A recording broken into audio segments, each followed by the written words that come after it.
Hello दोस्तों, आप सभी को हमारा यूट्यूब चैनल मिशन दरोगा में स्वागत है। दोस्तों, आप सभी को पता है कि बिहार में इलेक्शन है और इलेक्शन के मद्देनज़र रखते हुए बिहार सरकार काफ़ी सारी वैकेंसियाँ दे रही है। जैसे कुछ दिन पहले बिहार पुलिस का एग्ज़ाम कंडक्ट करवा ली गई है, जो काफ़ी संख्या में आई थी। और आने वाली एग्ज़ाम है, जैसे बिहार दरोगा है, बिहार पुलिस के माध्यम और सारे डिपार्टमेंट का जो वैकेंसी है आने वाली है। और वर्तमान में बिहार एसएससी है, परिचारिका जो वैकेंसी कुछ दिन में ऑनलाइन होने वाला है, बीपीएससी टीचर और टीआरई 4 है, और सारी भी एग्ज़ाम है।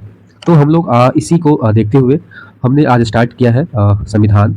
और संविधान को पढ़ने से पहले उसका विकास के बारे में पढ़ेंगे, संवैधानिक विकास, कि आखिर कैसे कैसे विकास हुआ है हमारा संविधान को, और आर्टिकल्स, अनुसूची, एक्ट वगैरह कैसे आया, कब पारित हुआ, यह बहुत ही इंपॉर्टेंट हो जाती है और इस टॉपिक से एग्जाम में प्रश्न रहती है। तो आप लोग जब भी वन डे एग्जाम होगा तो आप लोग इस वीडियो को जरूर देखें और क्विक रिवीजन करके जाइएगा, तो बहुत ही लाभ होगा। तो वीडियो हेल्पफुल लगे तो प्लीज़ इसको शेयर और सब्सक्राइब करना ना भूलें, और अपने जो भी स्टडी ग्रुप है उसमें शेयर करें। और लास्ट में देखने के बाद फीडबैक जरूर दें, कमेंट आपका दीजिएगा तो हमें मोटिवेट होगा कि हाँ, लोगों को समझ में आ रहा है और इसे हेल्पफुल हो रहा है, मतलब उसको लाभ मिल रही है ना। तो बिना समय को गंवाए हुए इस वीडियो को स्टार्ट करते हैं। और काफ़ी छोटा वीडियो होगा, है ना, 10 या 12 मिनट 15 मिनट का वीडियो होगा, लगभग 100 प्रश्न है। और इस प्रश्न के इसी टॉपिक से जो हम पढ़ाएंगे इसी वीडियो से आएगा और कहीं से भी नहीं आएगा, है ना। चलिए स्टार्ट करते हैं।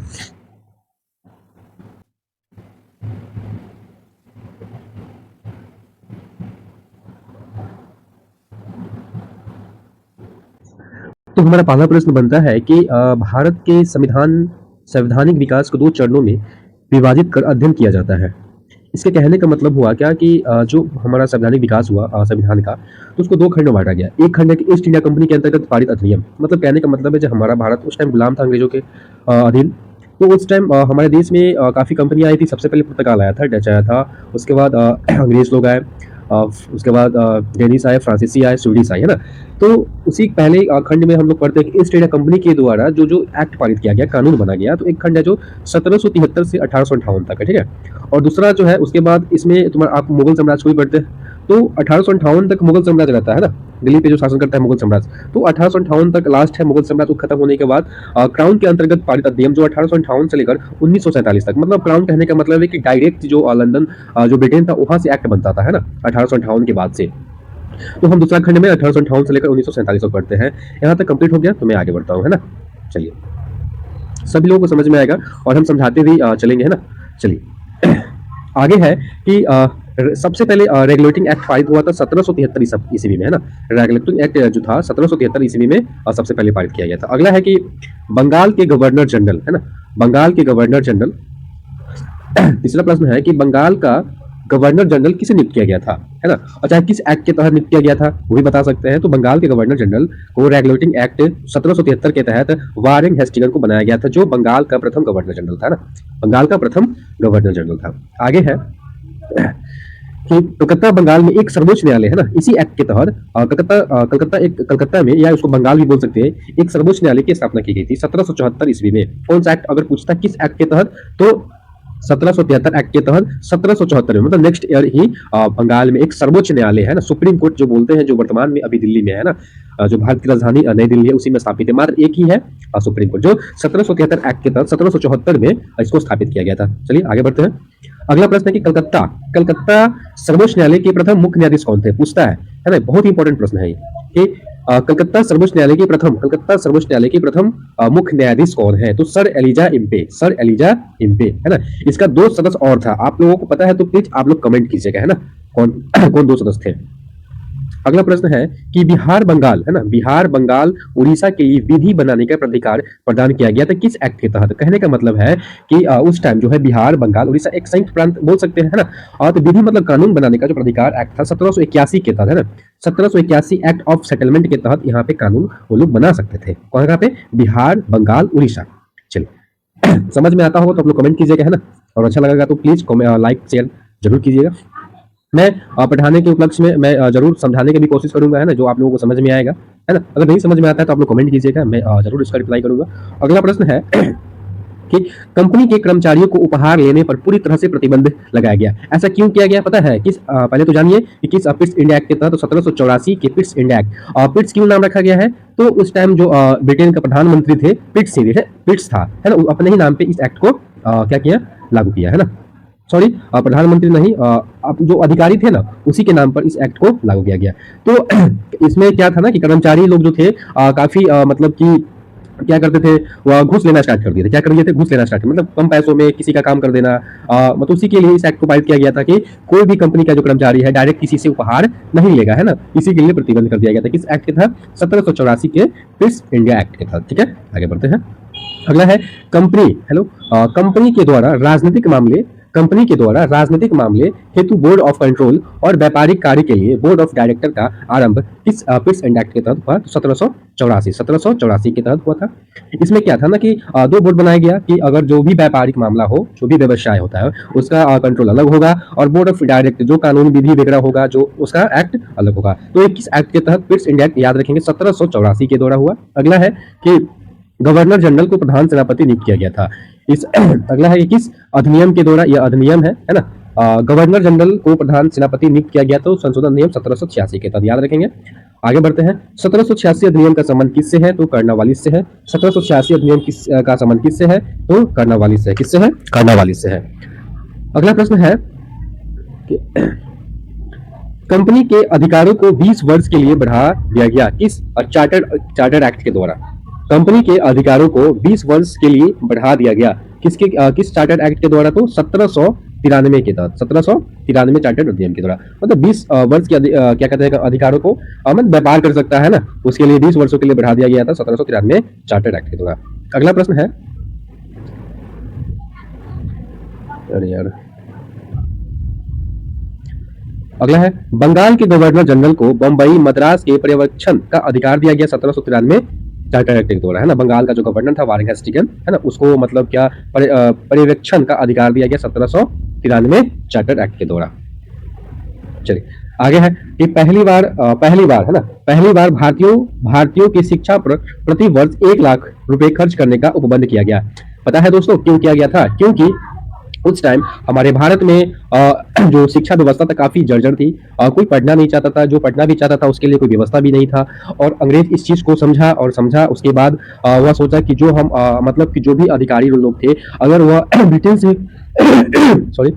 ब्रिटेन से जो भी मतलब लेबर जो है, अधिकारी लोग आते थे ब्रिटेन से यहाँ काम करने के लिए, उसका सैलरी काफी वो लोग लेता था। इसलिए अंग्रेज ने अपनी फायदा के लिए प्रति वर्ष 1 लाख रुपया खर्च करने का निर्णय लिया। क्योंकि इसलिए लिया कि यहाँ के लोगों को मैं पढ़ा लिखा दूंगा तो कम पैसों में हम अपना काम निकलवा सकता हूँ। तो अपने फायदा के लिए वो क्या किया, सबसे पहले ये शिक्षा पे 1 लाख रुपया खर्च करने का उपबंध किया गया किस चार्टर्ड एक्ट के द्वारा? तो 1813। बहुत इंपॉर्टेंट है, यहाँ से सवाल बनता ही हमेशा, है ना। तो अंग्रेज अपनी फायदाओं के लिए बहुत कुछ किया और भारतीयों को भी फायदा हुआ, है ना। चलिए तो याद रखेंगे कि 1 लाख रुपया प्रति वर्ष किस चार्टर्ड एक्ट के द्वारा? तो 1813 के तहत, याद रहेगा ना दोस्तों। हाँ, अगला प्रश्न है, ईस्ट इंडिया कंपनी का भारत में व्यापारिक अधिकार समाप्त हो गया। कहने का मतलब क्या हुआ समझिए। ईस्ट इंडिया कंपनी का भारत में व्यापारिक अधिकार समाप्त हो गया किस एक्ट के तहत? 1813 के एक्ट के द्वारा। मतलब कहने का मतलब है कि जो ब्रिटेन था ना उसको काफी नुकसान होने लगा किस कंपनी के तहत, कि कंपनी लोग जो है व्यापारी करता है और सही से हमें जो भी मतलब राजस्व होगा या रेवेन्यू जनरेट होता है वह हमें भुगतान नहीं कर रहा था, है ना। तो डायरेक्ट क्या किया, वह कंपनी का व्यापारिक अधिकार क्या किया, 1800 एक्ट लाया और उसको समाप्त कर दिया गया। ठीक है, उसके बाद इंग्लिश अगला प्रश्न है इंग्लिश मिशनरियों को भारत में कार्य करने की अनुमति दी गई किस एक्ट के तहत? 1813। याद रखेंगे, इसको याद रखेंगे, 1813 एक्ट के तहत, है ना। अगला प्रश्न है कि बंगाल के गवर्नर जनरल को संपूर्ण भारत का गवर्नर जनरल बना दिया गया किस एक्ट के तहत? तो 1833 के तहत। कहने का मतलब हुआ क्या कि बंगाल के जो गवर्नर वारेन हेस्टिंग्स था पहले, है ना, उसको संपूर्ण भारत का गवर्नर जनरल बना दिया किस एक्ट के तहत? 1833 एक्ट के तहत। बताइएगा कि संपूर्ण भारत का गवर्नर जनरल किससे बनाया गया था, है ना। याद है तो आप लोग कमेंट जरूर करेंगे, नहीं तो हम आगे बताएंगे, है ना। चलिए अगला प्रश्न है, चलिए यही प्रश्न तो देखिए आ गया ना कि भारत का प्रथम गवर्नर जनरल पहले तो बंगाल के था, कौन था? तो वारेन हेस्टिंग्स था। अब क्या कर दिया गया, तो संपूर्ण भारत का प्रथम गवर्नर जनरल किस एक्ट? 1833 एक्ट हो गया। और किसे बनाया गया था? तो लॉर्ड विलियम बेंटिक। याद रखेंगे, है ना। चलिए अगला प्रश्न है कि भारतीय प्रशासन का केंद्रीकरण एवं गवर्नर जनरल के परिषद को कानून बनाने का अधिकार दिया गया किस एक्ट के तहत? तो 1833 के चार्टर्ड एक्ट के द्वारा। कहने का मतलब क्या होगा, भारतीय प्रशासन मतलब जो विधि का शासन, केंद्रीकरण मतलब सेंट्रलाइज किया गया है ना, गवर्नर जनरल की परिषद को कानून बनाने का भी अधिकार दिया गया था। किस एक्ट के तहत, 1833 के चार्टर्ड के द्वारा। चलिए अगला प्रश्न है दोस्तों, अगर वीडियो हेल्पफुल होगा तो जरूर लाइक कीजिएगा ना, इससे मोटिवेट हमें मिलेगा। तो फिर मैं भारतीय राज्य व्यवस्था भी लाऊंगा। अगला प्रश्न है कि भारत में 1834 के प्रथम विधि आयोग का गठन किया गया था। विधि आयोग मतलब कानून आयोग, किस चार्टर्ड एक्ट के द्वारा, तो 1833 चार्टर्ड एक्ट के द्वारा, है ना। उसके बाद एक प्रश्न फिर बनता है कि प्रथम विधि आयोग का अध्यक्ष किसे नियुक्त किया गया, तो बहुत इंपॉर्टेंट है ये प्रश्न है, किसको नियुक्त किया गया था, तो लॉर्ड मैकाले जो इंग्लैंड के एक वकील थे, इसी को प्रथम विधि आयोग का अध्यक्ष चुना गया था। किस एक्ट के द्वारा, तो याद रखेंगे 1833 चार्टर्ड एक्ट के द्वारा। उस टाइम वाइसराय कौन था, तो लॉर्ड विलियम बेंटिक, याद रहेगा। चलिए अगला प्रश्न है कि भारत में दास प्रथम को समाप्त किया गया। भारत में दास प्रथम को समाप्त किया गया, दास प्रथम 1843, ठीक है। इसका भी एक्ट पूछता है, ये भी याद रखिएगा। 1833 एक्ट के तहत ही 1843 में इसको क्या किया गया था, दास प्रथा को समाप्त किया गया था। क्या किया गया था, दास प्रथा को समाप्त किया गया था। दास प्रथा का मतलब क्या होता है ना, कि जबरन किसी से काम करवाना, महिलाओं को खरीद बिक्री, है ना, उसी को दास प्रथा कहा जाता है। बहुत ही बेकार प्रथा थी, है ना, जो हमारे इंडिया में थी, अंग्रेज के द्वारा इसे समाप्त किया गया। बहुत ही इसके लिए हम सराहनीय करते हैं अंग्रेज को, इस चीज को खत्म किया, है ना। कब खत्म किया गया था, 1843 को, सो याद रखिएगा, बहुत इंपॉर्टेंट। चलिए तो किसकी मतलब देखिए तो इसी में है कि जो दास प्रथा को समाप्त किया गया था 1843 में, एलन बरो ने किया था। कौन किया था, पूछता है कि कौन किया, तो एलन बरो के द्वारा चार्टर्ड एक्ट अभी बताए थे 1833 के था, ठीक है, याद रखिएगा। कब किया गया, तो 1843 में। किसके द्वारा, तो एलन बरो के द्वारा। किस एक्ट के तहत, तो 1833 के तहत, ठीक है। अगला प्रश्न है कि भारत में पहली बार योग्यता के आधार पर, किसके आधार पर, तो योग्यता के आधार पर नियुक्ति का प्रावधान किया गया। किस एक्ट के द्वारा, तो 1833, याद रखेंगे, ये भी हो जाएगा 1833 के तहत। अगला प्रश्न है कि भारत में पहली बार प्रतियोगिता परीक्षा के आधार पर महत्वपूर्ण पदों को भरने की व्यवस्था किया गया। ये बहुत ही इंपॉर्टेंट है। पहले क्या था कि लोग पैसा देकर, चाहे किसी को जान पहचान है, तो उसी को महत्वपूर्ण पदों को भर दिया जाता था। बट ऐसा नहीं कि अब आगे चलकर 1853 चार्टर्ड एक्ट के तहत क्या किया गया, इस टाइम आपको डलहौजी मिलते हैं, है ना, डलहौजी वायसराय बनता है, और वो क्या करते हैं कि प्रतियोगिता मतलब एग्जाम कंडक्ट करवा कर जो भी महत्वपूर्ण अधिकारी का पद होता था उसको भरा जाता था। किस एक्ट के द्वारा, ये एग्जाम में काफी पूछा गया है, आप लोग इसको याद रखिएगा, 1853 के तहत, ठीक है। उस टाइम कौन थे, तो डलहौजी थे। कौन थे, डलहौजी। चलिए अगला प्रश्न है कि भारत में सिविल सेवा की भर्ती एवं चयन हेतु खुली प्रतियोगिता का शुभारंभ किया गया 1853 के तहत। सिविल सेवा मतलब IAS IPS की जो एग्जाम होता था, सिविल सेवक की भर्ती परीक्षा खुली प्रतियोगिता हो गया कि कोई भी इसमें बैठ, जिसका उम्र अगर 21 साल है वो बैठ सकता था और इस एग्जाम को पास कर सकता था, है ना। तो किस चार्टर्ड एक्ट के तहत, 1853 के तहत। चलिए अगला है कि भारत में खुली प्रतियोगिता शुरू करने का श्रेय दिया जाता है। देखिए अभी हम जो क्वेश्चन करवाए हैं उसमें बताए थे कि किसके द्वारा किया गया था, डलहौजी के द्वारा। अच्छा काम किया था, है ना, काफी अच्छा काम किया है, रेल चलवाया है, डाक विभाग भी दिया है ना, डलहौजी के द्वारा। काफी गलत काम भी किया गया है इनके द्वारा और अच्छा भी काम किया गया है ना। चलिए तो भारत में खुली प्रतियोगिता याद रखेंगे कि भारत में खुली प्रतियोगिता शुरू करने का श्रेय दिया जाता है किसको, लॉर्ड डलहौजी को, ठीक है। चलिए अगला प्रश्न बनता क्या है कि बोर्ड ऑफ डायरेक्टरों की संख्या 24 से घटाकर 18 कर दिया गया। मतलब जो बोर्ड ऑफ डायरेक्टर जो कानूनी विधि को, प्रशासनिक चीज को देखता था, उसमें टोटल संख्या 24 थी, जो इनके शासनकाल में, डलहौजी के शासनकाल में 18 हो गई है, ठीक है। तो किस एक्ट के द्वारा, याद रखेंगे, तो 1853 एक्ट। चलिए आगे देखते हैं। भारतीय केंद्रीय विधान परिषद, इसमें क्या कहा गया है। अगला प्रश्न है कि भारतीय केंद्रीय मतलब सेंट्रलाइज, है ना, विधान परिषद क्या था, तो राज्य के लेवल पे जो भी मुख्यमंत्री बनते हैं, है ना, तो विधान परिषद की स्थापना की गई किस एक्ट के तहत, मतलब केंद्रीय विधान परिषद, उसी में 1853 एक्ट के द्वारा। चलिए अगला है भारत का शासन कंपनी से लेकर ब्रिटिश क्राउन के हाथ में सौंपा गया। पहले समझाए थे कि जो कंपनी आई उसके द्वारा एक्ट बनाया गया 1773 से लेकर 1853 तक, ठीक है, 1858 तक। उसके बाद 1858 के जो भी एक्ट या अधिनियम बनता है वो डायरेक्ट कहां से बन रहा है, तो लंदन से या ब्रिटेन से बन रहा है ना। तो भारत का शासन कंपनी से लेकर ब्रिटिश क्राउन के हाथों में सौंपा गया। किसके हाथ में, कि कहा कि चलो अब हम ही कानून बनाएंगे और हम ही शासन करेंगे। कंपनी चाहे मुगल साम्राज्य नहीं चलेगा, सबको समाप्त कर दिया गया और यहाँ से आपको क्राउन के हाथ में चला गया और वही कोई भी अधिनियम को बनाता था। तो किस एक्ट के द्वारा, तो भारत शासन अधिनियम, याद रखेंगे, भारत शासन अधिनियम 1858 के द्वारा। चलिए आगे बढ़ते हैं। अगला प्रश्न है गवर्नर जनरल। अब यहाँ पे कुछ चेंजिंग होता है ना, तो गवर्नर जनरल के पदनाम को बदलकर वायसराय कर दिया जाता है। किस अधिनियम के द्वारा? पहले क्या था? तो बंगाल का गवर्नर जनरल था, उसके बाद संपूर्ण भारत का गवर्नर जनरल बना। अब 1858 के द्वारा क्या किया गया? इसमें चेंजिंग किया गया, गवर्नर जनरल के स्थान पर क्या किया गया? वायसराय कर दिया गया। और वायसराय कब तक चलेगा? तो 1947 तक चलेगा। ठीक है, 1947 तक। अगला है, अगला याद रखेंगे। अगला प्रश्न क्या है? तो भारत के प्रथम वायसराय, ठीक है, इसको ये भी इंपॉर्टेंट है कि भारत के प्रथम वायसराय तथा अंतिम गवर्नर जनरल लॉर्ड कैनिंग को बनाया गया। कहने का अगर पूछता है प्रश्न कि बताइए कि भारत के प्रथम वायसराय कौन था? तो लॉर्ड कैनिंग था। और अंतिम गवर्नर जनरल कौन था? तो लॉर्ड कैनिंग था। इसको याद रखिएगा। अगला है, और इसी एक्ट के द्वारा बोर्ड ऑफ कंट्रोल और बोर्ड ऑफ डायरेक्टर को समाप्त कर दिया गया 1858 के तहत। और भारत के राज्य सचिव पद का सृजन किया गया किस एक्ट के द्वारा?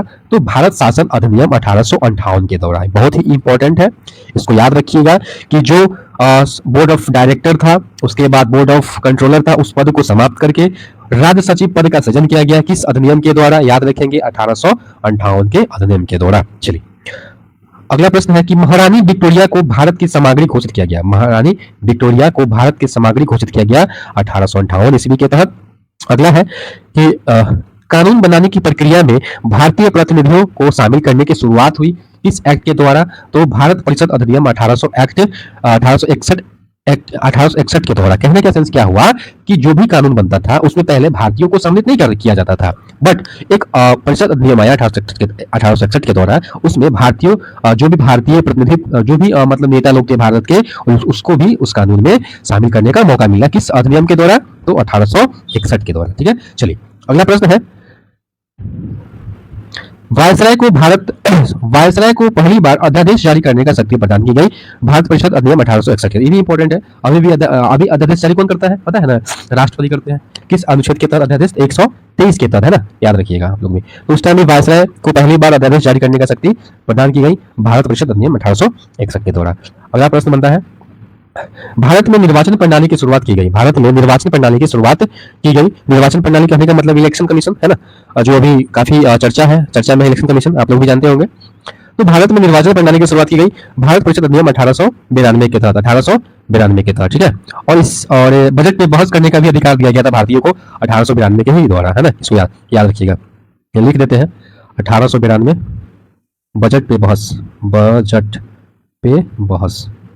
बहस करने का अधिकार दिया गया था, है ना। चलिए अगला है, अगला प्रश्न बनेगा, भारत विधान परिषद को बजट पर बहस करने का शक्ति। देखिए एक ये तो प्रश्न आ ही गया, मतलब हम जो लिखे जो प्रश्न आ गया, है ना। भारत विधान परिषद को बजट पर बहस करने का शक्ति प्राप्त हुई भारत परिषद अधिनियम 1892 के तहत। 1892 के तहत, है ना। इसी तरह से याद कीजिएगा तो आप लोगों को भी याद हो जाएगा। चलिए अब इंपॉर्टेंट प्रश्न आगे आता है, मार्ले मिंटो सुधार। तो अगला प्रश्न है कि मार्ले मिंटो सुधार के नाम से जाना जाता है एक अधिनियम था 1919 का अधिनियम, मार्ले मिंटो सुधार। ये भी इंपॉर्टेंट है, पूछता है प्रश्न कि बताइए 1919 का अधिनियम किस नाम से जाना जाता है? तो मार्ले मिंटो सुधार अधिनियम से जाना जाता है। ऐसे ही पूछता है कि मार्ले मिंटो सुधार किस अधिनियम कब पारित किया गया था? तो 1919 के तहत, याद रखेंगे। अगला है प्रश्न क्या कि मार्ले मिंटो सुधार का उद्देश्य क्या था, पूछता है। तो मार्ले मिंटो सुधार का उद्देश्य यही था कि पृथक निर्वाचन प्रणाली, इसका कहने का मतलब क्या, पृथक निर्वाचन प्रणाली कि उस टाइम 1907 में मुस्लिम लीग का स्थापना हुआ था, ठीक है। तो उन लोगों का कहना था कि हमारा प्रतिनिधित्व और हमारा वोट बैंकिंग सिर्फ मुस्लिम ही होगा, ठीक है, जिसमें हमारा प्रतिनिधित्व मतलब मुस्लिम ही खड़ा होगा और वोट भी कौन करेगा? मुस्लिम ही करेगा। तो इसी अधिनियम को अंग्रेज के द्वारा स्वीकार लिया गया और एक अधिनियम लाया गया, है ना, मार्ले मिंटो सुधार, ठीक है। और उसी टाइम से सांप्रदायिक के आधार पर या पृथक निर्वाचन प्रणाली को लागू कर दिया गया, जिसमें जो भी मुस्लिम थे उसी लोगों का लोग प्रतिनिधित्व मतलब खड़ा होते थे इलेक्शन में और उसी लोग वोट भी करते थे। तो कहेंगे इसको 1919 के तहत भारत परिषद अधिनियम के द्वारा लागू किया गया था मार्ले मिंटो सुधार, ठीक है। चलिए अगला प्रश्न बोलेंगे, तो पहली बार मुसलमानों के लिए, देखिए यहाँ पे आना गया, पहली बार मुसलमानों के लिए पृथक निर्वाचन मंडल का आरंभ किया गया भारत परिषद अधिनियम 1919 के तहत, ठीक है। चलिए आगे बढ़ते हैं। अगला प्रश्न है क्या कि सांप्रदायिक, है ना, या पृथक निर्वाचन। सांप्रदायिक का मतलब क्या हुआ कि धर्म के आधार पर इलेक्शन को कंडक्ट करवाना। तो सांप्रदायिक निर्वाचन के जनक के रूप में जाना जाता है लॉर्ड मिंटो द्वितीय, ठीक है। सांप्रदायिक, याद रखिएगा कि सांप्रदायिक निर्वाचन के जनक के रूप में लॉर्ड मिंटो, जो उस समय वायसराय था, ठीक है, लॉर्ड मिंटो क्या था? उस टाइम का वायसराय था, ठीक है। अब मार्ले क्या था? एक सचिव था, याद रखिएगा। मार्ले क्या था? एक राज सचिव था। यहाँ भी प्रश्न आ गया है, देखिए आप लोग। तो वायसराय कौन था? लॉर्ड मिंटो था, जो सांप्रदायिक निर्वाचन का जनक। और 1919 में इंग्लैंड में भारत के राज सचिव कौन थे? लॉर्ड मार्ले। इसी के नाम पे दोनों जो भी था अधिनियम परिषद आया था। ठीक है, अगला प्रश्न क्या बनता है कि मॉन्टेग्यू चेम्सफोर्ड सुधार के नाम से जाना जाता है 1919 के शासन अधिनियम। इसका भी एक अच्छा कहानी है। और मॉन्टेग्यू चेम्सफोर्ड जो वायसराय था, है ना, और इसके भी सुधार के नाम से जाना जाता है जो 1919 के शासन अधिनियम। जो भी कानून बिगड़ा आया था उसमें सुधार लाने के लिए यह अधिनियम को लाया गया था, है ना। प्रत्येक 10 साल के चीज को लाए, जो भी कानून आया था उसको सुधारा जा सकता था इसी एक्ट के द्वारा। चलिए, अब लास्ट स्लाइड बचा हुआ है। अगर आप लोगों को अच्छा लगता होगा तो प्लीज लाइक, सब्सक्राइब और शेयर करना प्लीज मत भूलिएगा, है ना, बहुत ही मेहनत लगता है। चलिए, अगला प्रश्न है कि केंद्र में द्विसदनात्मक विधायिका की स्थापना। ये भी बहुत इंपॉर्टेंट है। कहने का सेंस क्या हुआ कि केंद्र में द्विसदनात्मक विधायिका की स्थापना की गई 1919 भारत शासन अधिनियम या मॉन्टेग्यू चेम्सफोर्ड सुधार हेतु। ठीक है, 1919 के दौरान।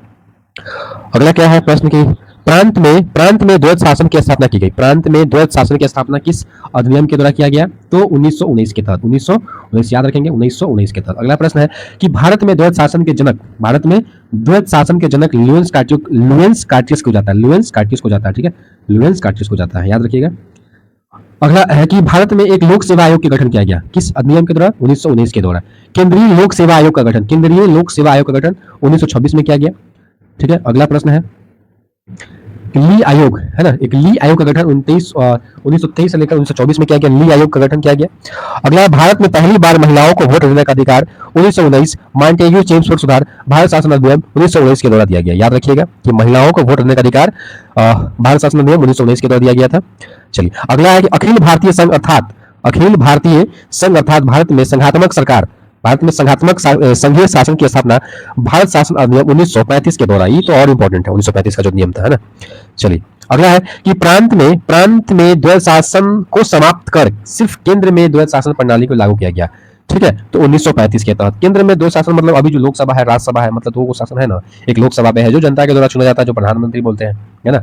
और जो हम सांसद को चुनते हैं उन लोग राज्यसभा के मेंबर को चुनता है। ठीक है, बताइए कि आप लोग वर्तमान में लोकसभा का सीट कितना है, राज्यसभा का सीट क्या है, लोकसभा के स्पीकर कौन है, आप लोग कमेंट कीजिएगा, है ना। चलिए, अगला है कि वर्ष 1937 में एक संघीय न्यायालय की स्थापना किया गया था। 1935 के अधिनियम, संघीय न्यायालय 1935 के द्वारा। अगला, देश की मुद्रा, जो अभी आरबीआई है, देश की मुद्रा साख नियंत्रण के लिए भारतीय रिजर्व बैंक की भी स्थापना 1935 के अधिनियम के द्वारा ही किया गया था। भारत शासन अधिनियम 1935 के द्वारा ही किया गया था आरबीआई को। ठीक है, अगला है कि भारत शासन अधिनियम 1858 के द्वारा भारतीय परिषद को अंत कर दिया गया। जो भारतीय परिषद को अंत कर दिया किस एक्ट के द्वारा? 1858 के द्वारा। अगला है प्रश्न की भारतीय शासन अधिनियम बर्मा, जो अभी म्यांमार है, बर्मा को ब्रिटिश भारत से अलग कर दिया गया। देखिए, हम लोग को जो पहले जो अभी वर्तमान में म्यांमार जो देश था वो पहले भारत में ही था। ठीक है, उसको ब्रिटिश के द्वारा इसी अधिनियम 1935 अधिनियम के द्वारा उसे अलग कर दिया गया था। कैसे? ठीक है, उसे बर्मा को ब्रिटिश भारत से अलग कर दिए, जो कर दो नए प्रांत सिंध और उड़ीसा का निर्माण हुआ था। ठीक है, चलिए, अगला है तो इसी 1935 एक्ट के द्वारा। अगला है कि बर्मा भारत से अलग हुआ था 1937, मतलब 35 अधिनियम था, बट अगर साल पूछे कब अलग हुआ था तो 1937 याद रखेंगे, है ना। चलिए, अब है क्या, अगला प्रश्न क्या है कि प्रांतीय स्वायत्तता प्रमुख विशेषता थी भारत शासन अधिनियम 1935 के द्वारा। ठीक है, अगला याद रखेंगे कि प्रांतीय स्वायत्तता लागू कब हुआ था? तो 1 अप्रैल 1937 को। अगला है कि अविभाजित भारत का विभाजन कर 2 स्वतंत्र अधिराज्यों भारत एवं पाकिस्तान की स्थापना भारतीय स्वतंत्रता अधिनियम 1947 के द्वारा हुआ गया था, जो 14 अगस्त 1947 को पाकिस्तान बना और अपना प्यारा भारत 15 अगस्त 1947 को बना। किया, वो तो पहले ही से था, बट अंग्रेज के चुंगल से आजाद हुआ था। क्यों? 15 अगस्त 1947 से, है ना। चलिए, अगला प्रश्न बनता है भारतीय स्वतंत्रता अधिनियम पारित किया गया था कब? देखिए, यहां से भी इंपॉर्टेंट है कि 18 जुलाई को 1947 को भारतीय स्वतंत्रता अधिनियम एक अधिनियम बनाया गया कि अब भारत को भी आजाद किया जाए। तो कब पारित किया गया? तो इसको याद रखिएगा, 18 जुलाई 1947 को। उसके बाद वायसराय का पद समाप्त कर गवर्नर जनरल पद सृजित किया गया। वायसराय का पद समाप्त कर दिया गया और गवर्नर जनरल पद को सृजित किया गया किस भारतीय स्वतंत्रता अधिनियम 1947 को। इसी चीज को आज हम लोग राष्ट्रपति बोलते हैं, नाम चेंज हो गया है ना, सिर्फ राष्ट्रपति भी 5 साल के लिए चुना जाते हैं। तो 1947 अधिनियम। अगला है कि भारत को स्वतंत्रता एवं संप्रभु राज्य घोषित किया गया 15 अगस्त 1947 को भारतीय। अगला है किस अधिनियम? तो 1947 अधिनियम के द्वारा, है ना। अगला है कि भारत को वर्ष 1947 में सत्ता सौंपने की योजना कहलाती है माउंट बेटन योजना। उस समय यह वायसराय थे माउंट बेटन योजना, है ना, माउंट बेटन योजना। अगला है कि भारत के आज़ादी के समय इंग्लैंड की सरकार क्या थी? तो लेबर पार्टी थी। और ब्रिटेन के प्रधानमंत्री कौन थे बताइएगा? क्लेमेंट एटली थे। कौन थे? क्लेमेंट एटली। अगला प्रश्न है कि भारत का संविधान लागू तक स्वतंत्रता पश्चात शासन चलाया गया 1935 के अधिनियम के तहत चलाया गया, है ना। लास्ट क्वेश्चन था दोस्तों। वीडियो को रिकॉर्ड करने में मतलब बहुत ही मेहनत लगती है, और ऐसा कंटेंट आपको शायद ही किसी चैनल पे मिलेगा। कम समय में लगभग 100 प्रश्न सैद्धांतिक विकास को समाप्त कर दिया गया है। जब भी वनडे एग्जाम आप लोग देने जाते हैं तो प्लीज़ इस वीडियो को जरूर देखकर जाएं, आप लोगों को हेल्पफुल जरूर मिलेगा। और हमने रीडिंग के माध्यम से समझाने की भी कोशिश किया है ना, एक एक क्वेश्चन को समझाए हैं क्या है नहीं है। अगर दोस्तों मेरी मेहनत आपको अच्छा लगता तो प्लीज़ लाइक सब्सक्राइब करना ना भूलें, और अपने स्टडी ग्रुप में जरूर शेयर करें। धन्यवाद, थैंक्स फॉर वॉचिंग। जय हिंद, जय भारत।